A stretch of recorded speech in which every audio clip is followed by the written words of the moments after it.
시청자 여러분 안녕하십니까? 데일리 아시아입니다. 첫 소식입니다. 미국 연방법원은 트럼프 대통령이 전 세계를 상대로 부과한 상호 관세가 무효라고 판결했습니다. 재판부는 현재 시간 28일 트럼프 대통령이 관세 부과의 법적 근거로 삼은 IEEPA 국제 비상 경제 권한법이 전 세계 상품에 무제한적인 관세를 부과할 권한을 대통령에게 위임하는 것으로 보지 않는다고 밝혔습니다. 또 트럼프 대통령이 관세 부과 배경인 미국의 무역 적자에 대해서도 지난 수십 년간 지속된 만성적인 문제라고 판단했습니다. 그러면서 관세 명령을 무효로 하면서 관세 시행도 금지할 것을 명령했고, 트럼프 행정부의 10일 이내에 법원 결정을 반영한 새 행정명령을 발표하라 이렇게 지시했습니다. 이번 법원 결정으로 트럼프 대통령이 지난달 2일 발표한 상호 관세는 제동이 걸렸는데 자동차와 철강 등 품목 관세는 해당이 안 됩니다.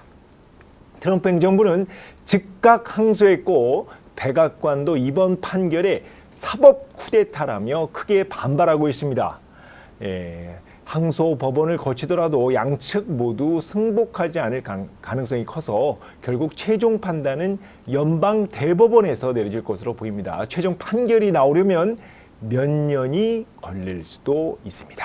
미국은 트럼프 대통령이 지난달 9일 상호관세 부과를 7월 9일까지 90일간 유예하기로 한 뒤 각국과 협상을 벌이고 있는 상황인데요. 이번 법원 결정으로 관세 협상도 차질이 불가피해 보입니다. 이런 가운데 미국과 중국의 무역 전쟁이 또다시 격화되는 분위기입니다. 뉴욕타임스는 현지 시간 28일 트럼프 대통령과 트럼프 행정부가 항공기 엔진과 반도체, 특정 화학물질 등 핵심 기술의 중국 수출을 금지했다고 보도했는데요.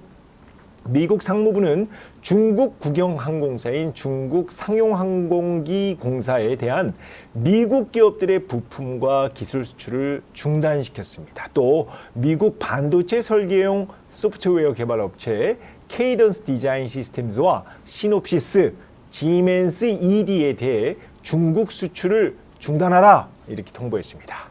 중국이 히토류 수출을 제한하자 미국이 보복에 나선 건데요. 중국은 지난달 전기차와 전투기 등의 제조에 필요한 7종류의 히토류 원소와 히토류로 만든 영구 자석 수출을 통제했습니다. 중국의 히토류 통제에 미국이 핵심 기술 수출 금지로 맞대응하면서 미중 무역 전쟁이 또다시 본격화될 전망입니다. 다음 소식입니다. 중국의 온라인 패스트 패션 업체 쉬인이 올해 안으로 홍콩 증시 상장을 추진하기로 했습니다. 로이터 통신은 현지 시간 28일 쉬인이 앞으로 몇 주 안에 홍콩 증권거래소의 투자 설명서 초안을 제출하는 것을 목표로 하고 있다 이렇게 보도했는데요.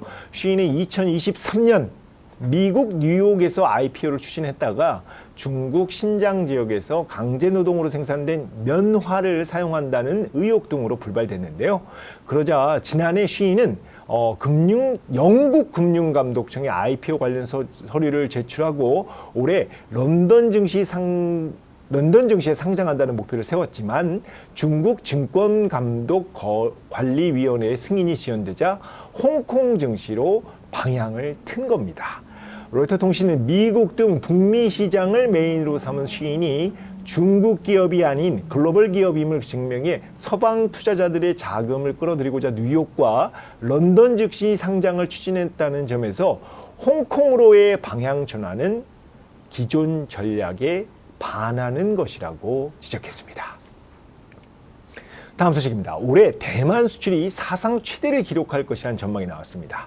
대만 통계 당국인 주계총처는 올해 경제 전망에서 연간 수출액이 지난해보다 8.99% 증가한 5,177억 달러, 우리 돈 715조 원으로 전망된다고 밝혔습니다. 미국 관세 정책에 따른 불확실성에 대응하기 위해 해외 기업들이 재고 확보에 나섰기 때문이라고 설명했는데요. 특히 AI 애플리케이션의 지속적인 확장과 클라우드 서비스 제공업체와 다수 국가의 컴퓨팅 파워 분야의 확충 등에 따라 대만의 수출이 계속 늘어날 것으로 내다봤습니다. 주계총천은 하반기에 수출이 역성장할 것으로 전망되지만 AI 산업 관련 수요가 예상보다 양호하고 하반기에 고급 서버 제품이 출시될 예정이라는 점에서 긍정적이라고 판단했습니다. 또 올해 연간 GDP, 그러니까 국내 총생산 성장률이 3.1%에 이를 것으로 추산했습니다. 자, 양호한 경제 지표와 달리 코로나19 환자가 급증해 대만 사회가 혼란스러운 모양입니다. 대만 정부는 지난주 코로나19 환자가 4만여 건으로 전주보다 113% 급증했다고 밝혔는데요. 7주 연속 증가세입니다. 질병관제서에 따르면 올 들어 대만에서 코로나19 중증 환자가 총 432명 발생했고 66명이 사망했습니다. 사망자 전원이 65세 이상 고령층이나 기저질환자로 백신 미접종 상태인 것으로 전해졌습니다. 대만 위생복리부 질병관제서는 오는 8월 초까지 코로나19 환자가 무려 171만 명에 달할 것이라고 내다봤습니다. 오늘 대만 가권 지수는 약보합 마감했습니다.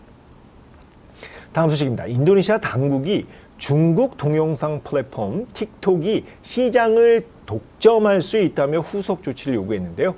인도네시아 기업경쟁감독위원회는 틱톡의 토코페디아 인수 후 시장 집중도가 급격히 상승했고 시장 지배력으로 인해 가격 인상 가능성이 있다며 틱톡의 결제와 물류 방식의 개방성을 확보하고 자사 서비스 우대나 불공정한 가격 책정을 금지하도록 지시했습니다.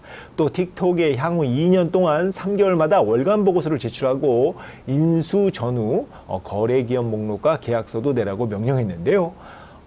지난해 틱톡은 인도네시아 최대 테크 기업 고토로부터 토코피디아 지분 75%를 15억 달러에 인수해 틱톡숍과 토코피디아를 합병했습니다.